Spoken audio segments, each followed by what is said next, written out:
Hello students, welcome to note study. Note স্টাডিতে তোমাদের সবাইকে স্বাগত জানাচ্ছি। আমি মৌমিতা ম্যাম। আজকে আমি নিয়ে এসেছি গত দুদিনের অর্থাৎ 22 এবং 23 জানুয়ারি কারেন্ট অ্যাফেয়ার্স নিয়ে এবং কিছু আপডেট ইনফরমেশন দেব তোমাদের, যেগুলি তোমাদের পরবর্তী যেসব কম্পিটিটিভ এক্সামসগুলো রয়েছে সেগুলোর জন্য কিন্তু খুবই ইম্পর্টেন্ট এবং ভালো করে এগুলো কিন্তু ভালো করে খেয়াল করো, নজরে রাখো এবং চট করে জয়েন হয়ে যাও। তো চলো তাড়াতাড়ি কন্টিনিউ করি আমরা আমাদের কারেন্ট অ্যাফেয়ার্সের প্রথম পয়েন্ট নিয়ে। প্রথম অংশটাতে কি বলা হচ্ছে, সশস্ত্র সীমা বল এর ডিরেক্টর জেনারেল পদে কে নিযুক্ত হয়েছেন? সশস্ত্র সীমা বলের ডিরেক্টর জেনারেল পদে নিযুক্ত হয়েছেন কে? দলজিৎ সিং চৌধুরী। ঠিক আছে, এটা হচ্ছে এসএসবি অর্থাৎ সশস্ত্র সীমা বলের যে প্রতীক, এই প্রতীকটা হচ্ছে সশস্ত্র সীমা বলের প্রতীক। ঠিক আছে, এই যে এসএসবি যেটা কিনা ভারতের একটি সীমান্ত রক্ষাকারী বাহিনী, যা নেপাল আর ভুটানের সীমান্তে মোতায়েন করা রয়েছে এবং এটা স্বরাষ্ট্র মন্ত্রকের প্রশাসনিক নিয়ন্ত্রণাধীন, যেটি 7খানা কেন্দ্রীয় সশস্ত্র পুলিশ বাহিনীর একটি বাহিনী, মূলত স্পেশাল সার্ভিস যেটা ব্যুরো নামে পরিচিত।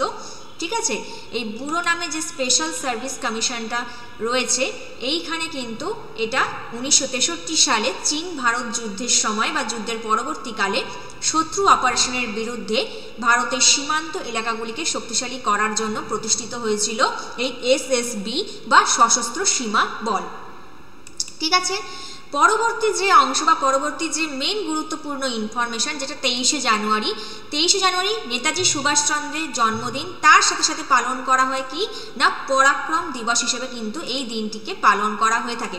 স্বাধীনতা সংগ্রামী হিসেবে আমরা নেতাজি সুভাষচন্দ্রের যে অবদান সেটা অনস্বীকার্য এবং তার সাথে সাথে তার সাহসিকতাকে সম্মান জানাতে, তার প্রতি দেশবাসীর শ্রদ্ধা অর্পণের জন্য কিন্তু এই বিশেষ করে এই পরাক্রম দিবস যেটা রয়েছে সেটাকে পালন করা হয়ে থাকে 23শে জানুয়ারি, যেটা ভারতবর্ষে পশ্চিমবঙ্গ বলতে ত্রিপুরা, আসাম, ঝাড়খণ্ড, ওড়িশা রাজ্যে যেটা সরকারি ছুটির দিন হিসেবে ঘোষণা করা হয় এবং তার সাথে নেতাজি জন্মদিবস ও পরাক্রম দিবস হিসেবে পালিত হয়। আচ্ছা, নেক্সট পয়েন্ট হচ্ছে কি, ভারত 2024 সালের জানুয়ারি মাসে জাতিসংঘের খাদ্য ও কৃষি সংস্থার ফিশারিজ ম্যানেজমেন্ট কমিটির ভাইস চেয়ারম্যান হিসেবে নির্বাচিত হয়েছিল। জাতিসংঘের একটা বিশেষ সংস্থা রয়েছে ক্ষুধাকে সেখানে পরাস্ত করতে। ঠিক আছে, তার জন্য কি করা হয় না, এখানে নিরাপত্তার বা খাদ্য উন্নতির জন্য, পুষ্টি, খাদ্য ও নিরাপত্তার উন্নতির জন্য আন্তর্জাতিক প্রচেষ্টার একটা নেতৃত্ব দেওয়া হয়। ফুড এগ্রিকালচারাল অর্গানাইজেশন, যেটা 195টা সদস্য নিয়ে গঠিত, যার মধ্যে 194টা কিন্তু ইউরোপীয় ইউনিয়ন রয়েছে। এর সদর দপ্তর কোথায় না রোম আর ইটালিতে অবস্থিত এবং এটা বিশ্বব্যাপী একটা আঞ্চলিক অফিস, যেটা ফিল্ড সার্ভে সংরক্ষণ বা রক্ষণাবেক্ষণ করছে, 130টার বেশি দেশে কাজ করে এবং সরকার বা উন্নয়ন যে সংস্থাগুলি রয়েছে সেইখানে কিন্তু কৃষি, বন এবং তাদের কার্যক্রম সমন্বয় করতে সাহায্য করা হয়। ঠিক আছে, তাহলে এই 2024 সালে আমাদের জাতিসংঘের খাদ্য কৃষি সংস্থার ফিশারিজ যে ম্যানেজমেন্ট হয়েছিল সেই কমিটির ভাইস চেয়ারম্যান নির্বাচিত হয়।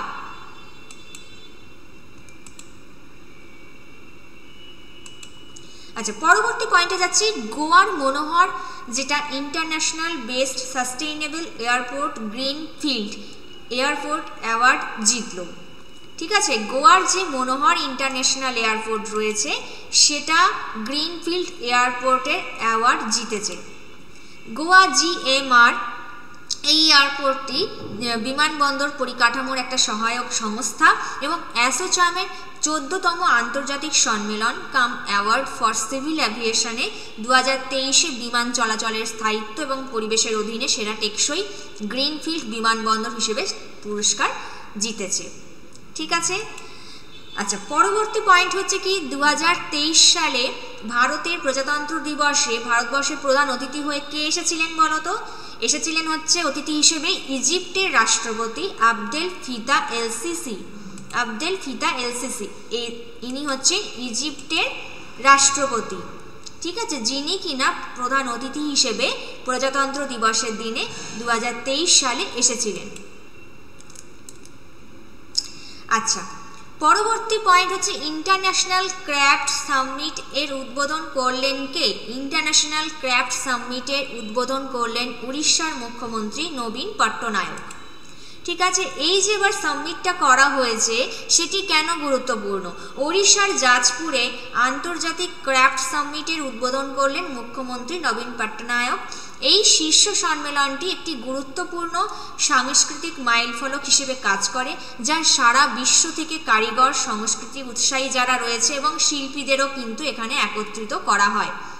এই শীর্ষ সম্মেলনটি 15টি বিভিন্ন দেশের প্রতিনিধিদের আকৃষ্ট করেছে এবং তার সঙ্গে অংশগ্রহণকারীদের এবং স্থানীয় কারিগর ও স্টক হোল্ডারদের মধ্যে যে আন্তর্জাতিক সহযোগিতা রয়েছে সেইটাকে আরও উৎসাহিত করবার জন্য এবং ঐতিহ্যগত কারুশিল্প তার সাথে সাংস্কৃতিক বিনিময়ের বৈশ্বিক আবেদনকে তুলে ধরতে সাহায্য করেছে এই ইন্টারন্যাশনাল ক্রাফট সামিট, যেটি কিনা নবীন পট্টনায়ক এখানে উদ্বোধন করেছিলেন এই ইন্টারন্যাশনাল ক্রাফট সামিটে। আচ্ছা, পরবর্তী অংশে যাচ্ছি। Schools of eminence project launch করেছে কোন স্টেট? পাঞ্জাব। পাঞ্জাব যেটা কিনা স্কুলস অফ এমিনেন্স প্রজেক্টটা লঞ্চ করেছে। ঠিক আছে, ক্লিয়ার?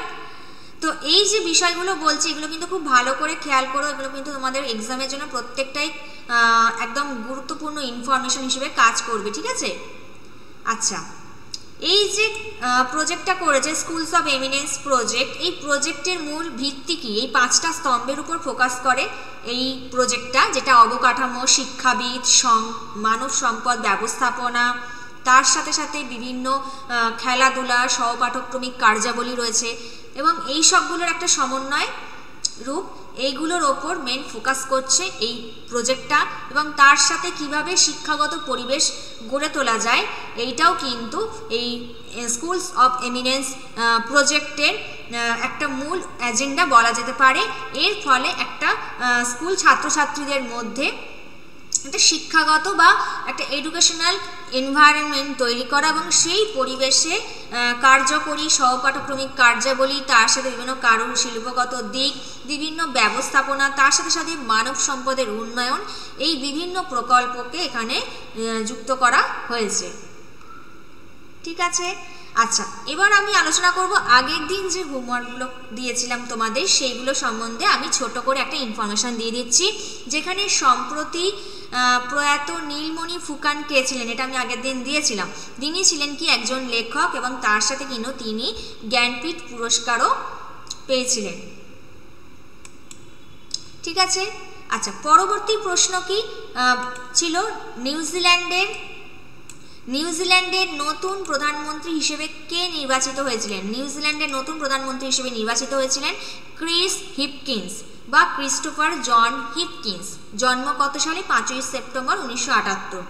তিনি একজন নিউজিল্যান্ডের রাজনীতিবিদ ছিলেন এবং 2023 সালের জানুয়ারি থেকে নিউজিল্যান্ডের লেবার পার্টির নেতা ও নভেম্বর 2023 সাল থেকে বিরোধী দলের নেতা হিসেবে তিনি দায়িত্ব পালন করেছেন এবং তিনি ছিলেন তার সাথে 41তম প্রধানমন্ত্রী নিউজিল্যান্ডের জানুয়ারি থেকে নভেম্বর 2023 পর্যন্ত এবং এর আগে 2017 থেকে 2023 সাল পর্যন্ত তিনি জনসেবা এবং শিক্ষামন্ত্রী হিসেবে, তার সাথে 2020 থেকে 2022 সাল পর্যন্ত স্বাস্থ্য এবং কোভিড-19 প্রতিক্রিয়া মন্ত্রী হিসেবে দায়িত্ব পালন করেছেন এবং তিনি তার সাথে সাথে সংসদেরও একজন সদস্য হিসেবে নিযুক্ত ছিলেন। ক্লিয়ার? আচ্ছা, এবার আমরা পরবর্তী পয়েন্টে যাচ্ছি। ইন্ডিয়া ইন্টারন্যাশনাল সায়েন্স ফেস্টিভ্যাল শুরু হয়েছিল কোথায়? এটাও আমি কিন্তু তোমাদের কাছে প্রশ্ন রেখেছিলাম। ইন্ডিয়ার ইন্টারন্যাশনাল সায়েন্স ফেস্টিভ্যাল শুরু হয়েছে মধ্যপ্রদেশের ভোপালে। ঠিক আছে, মধ্যপ্রদেশের ভোপালে কিন্তু ইন্ডিয়া ইন্টারন্যাশনাল সায়েন্স ফেস্টিভ্যাল শুরু হয়েছে, যেখানে স্বাস্থ্যবিজ্ঞান বা প্রযুক্তিগত একটা ইনস্টিটিউট এটা, যেটি কিনা ডিপার্টমেন্ট অফ বায়োটেকনোলজি অর্থাৎ DBT, institutes regional centre for biotechnology অর্থাৎ আরসিবি, ফরিদাবাদে বা হরিয়ানায় অবস্থিত যেটা translational health science and technology institute বা THSTI হলো এই গ্র্যান্ড ইভেন্টের হোস্ট করেছে এরা। ঠিক আছে, আচ্ছা, পরবর্তী প্রশ্ন হচ্ছে 2024 সালে মালয়েশিয়া ওপেন সুপার টুর্নামেন্টের পুরুষ একক বিভাগে অ্যান্ডার্স অ্যান্ডারসন যিনি টুর্নামেন্টে পুরুষ একক বিভাগে নির্বাচিত হয়েছিলেন 2024 সালে। এই যে অ্যান্ডার্স অ্যান্ডারসন তিনি ছিলেন একজন ডেনমার্কের ব্যাডমিন্টন খেলোয়াড়। আচ্ছা, পরবর্তী প্রশ্ন যেটা আজকের দিনের জন্য খুবই গুরুত্বপূর্ণ, বা আজকের যদি আমরা সমাজ বা সভ্যতার কথা ধরি, সেই সমাজ সভ্যতার অগ্রগতির দিক থেকে যদি আমরা সেটাকে তুলে ধরি, সেই জন্য কিন্তু এই আগামী 24শে যে জানুয়ারি রয়েছে সেটা কিন্তু জাতীয় শিশু কন্যা দিবস হিসেবে তুলে ধরা হবে। জাতীয় শিশু কন্যা দিবস কিন্তু প্রতি বছর কিন্তু এই 24শে জানুয়ারি যে দিনটা ভারতে জাতীয় শিশু কন্যা দিবস হিসেবে পালিত হয়, এবং এই ভারতীয় সমাজ ব্যবস্থা যাতে মহিলারা ভেদাভেদ বা মহিলাদের বৈষম্যের শিকার না হতে হয় সেদিকে যাতে জনসচেতনতা বৃদ্ধি করা যায়, সেই উদ্দেশ্য নিয়েই 2008 সালে সর্বপ্রথম ভারত সরকারের মহিলা ও শিশু উন্নয়ন মন্ত্রক দিনটিকে উদযাপন করার সূচনা করেন। এবং এই শিশু লিঙ্গ অনুপাত বা মহিলাদের জন্য একটা স্বাস্থ্যকর বা নিরাপদ একটা আবহাওয়া তৈরি করবার জন্য বা পরিবেশ তৈরি করবার জন্য এখানে একটা সচেতনতামূলক প্রচার অভিযানও চালানো হয়ে থাকে, যার মূল লক্ষ্যই হলো কি না শিশু কন্যাদের স্বাস্থ্যকর নিরাপদ পরিবেশ দেয়া, তার সাথে মহিলাদের যে বৈষম্য বা ভেদাভেদ রয়েছে সেটা যেন মহিলাদের শিকার না হতে হয় সেই থেকে মুক্তি দেওয়া। এবং সরকার এখানে বিভিন্ন ধরনের সেমিনারের আয়োজন করেছে, সচেতনতা শিবির গড়ে তুলেছে এবং যে যে পদক্ষেপ গ্রহণ করেছে তার উপস্থাপন করাও এইটার লক্ষ্য। আচ্ছা, এছাড়াও উজ্জ্বল ভবিষ্যতের জন্য মহিলাদের ক্ষমতায়ন শীর্ষক প্রতিপাদ্য বিষয় নিয়েও কিন্তু 2019 সালে এই জাতীয় শিশু কন্যা দিবস দিনটিকে পালন করা হয়। তো ইটস ভেরি ভেরি ইম্পর্টেন্ট। আজকের দিনে দাঁড়িয়ে যদি সমাজ সভ্যতার কথা বলা যায়, মহিলা বিশেষত নারী সমাজের কথা তুলে ধরার জন্য কিন্তু এই দিনটির একটা গুরুত্ব যথেষ্টপূর্ণ। আচ্ছা, পরবর্তী পয়েন্টে যাচ্ছে ইনক্লুসিভ ফিন্যান্স ইন্ডিয়া অ্যাওয়ার্ডস 2022 জিতল কোন bank? ESAF finance bank. ESAF small finance bank যেটা রয়েছে সেটি আর্থিক অন্তর্ভুক্তির লক্ষ্যে অগ্রসর হওয়া এবং তার সাথে অন্তর্ভুক্তিমূলক প্রবৃদ্ধি সমর্থন করার ক্ষেত্রে অবদানের জন্য মর্যাদাপূর্ণ একটা ইনক্লুসিভ ফিন্যান্স ইন্ডিয়া অ্যাওয়ার্ডস 2022 জিতেছে ESAF ফিন্যান্স ব্যাংক। ক্লিয়ার? আচ্ছা, পরবর্তী পয়েন্টে যাচ্ছি। পরবর্তী হচ্ছে কি প্রশ্ন, যেটা shooting world cup 2023। Shooting world cup 2023-এর অ্যাডমিনিস্ট্রেটর পদে কে নিযুক্ত হয়েছেন? শুটিং ওয়ার্ল্ড কাপ 2023-এর অ্যাডমিনিস্ট্রেটর পদে নিযুক্ত হয়েছেন AK সিক্রি।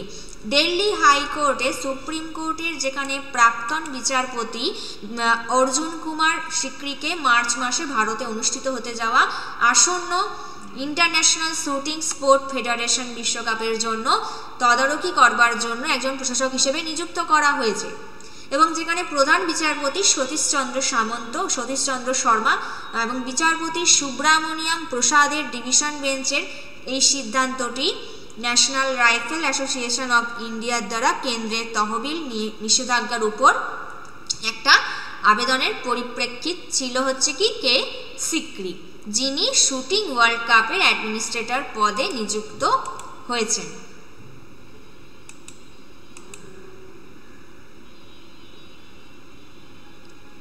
আচ্ছা, পরবর্তী যে প্রশ্ন, পণ্ডিত হরিপ্রসাদ চৌরসিয়া অ্যাওয়ার্ড পেলেন। পণ্ডিত হরিপ্রসাদ চৌরসিয়ার যে অ্যাওয়ার্ডটা রয়েছে সেই অ্যাওয়ার্ডটি পেলেন কোন লেখক? হচ্ছে ডক্টর প্রভা আত্রে। ডক্টর প্রভা আত্রে, যিনি কিনা হিন্দুস্তানি কণ্ঠশিল্পী পদ্মবিভূষণ যে ডক্টর প্রভা আত্রে পণ্ডিত হরিপ্রসাদ চৌরসিয়া আজীবন সম্মাননা পুরস্কারে ভূষিত হয়েছেন, এবং মুম্বাইয়ের কাছে থানে মহারাষ্ট্রের মুখ্যমন্ত্রী একনাথ শিন্ডে তাকে এই পুরস্কার প্রদান করে থাকেন, এবং মুখ্যমন্ত্রী রাম গণেশ গড়করি রঙ্গায়তনে একটি অনুষ্ঠানে ডক্টর আত্রেকে সংবর্ধনা দিয়ে থাকেন। তাহলে পণ্ডিত হরিপ্রসাদ চৌরসিয়া অ্যাওয়ার্ড পেয়েছেন ডক্টর প্রভা আত্রে। ঠিক আছে, তো এত অবধি যা যা কারেন্ট অ্যাফেয়ার্স আমি আলোচনা করলাম সেই সম্বন্ধে যদি তোমরা কিছু জানতে চাও ডিটেলসে, তাহলে অবশ্যই কমেন্ট সেকশনে কমেন্ট করে জানাবে এবং তাড়াতাড়ি এখানে ভালো করে এগুলোকে পড়ো বা এগুলোকে প্র্যাকটিস করতে থাকো, যাতে পরবর্তী এক্সামের জন্য তোমরা আরও ভালো করে সেটা রিভিশন নিতে পারো এবং এখান থেকে কিন্তু প্রচুর কমন প্রশ্ন পেতে পারো। আচ্ছা, তার আগে তোমাদের আমার নোট স্টাডির তরফ থেকে তোমাদের জন্য একটা পাওয়ার প্যাক লঞ্চ করা হয়েছে, তো খুব শীঘ্রই।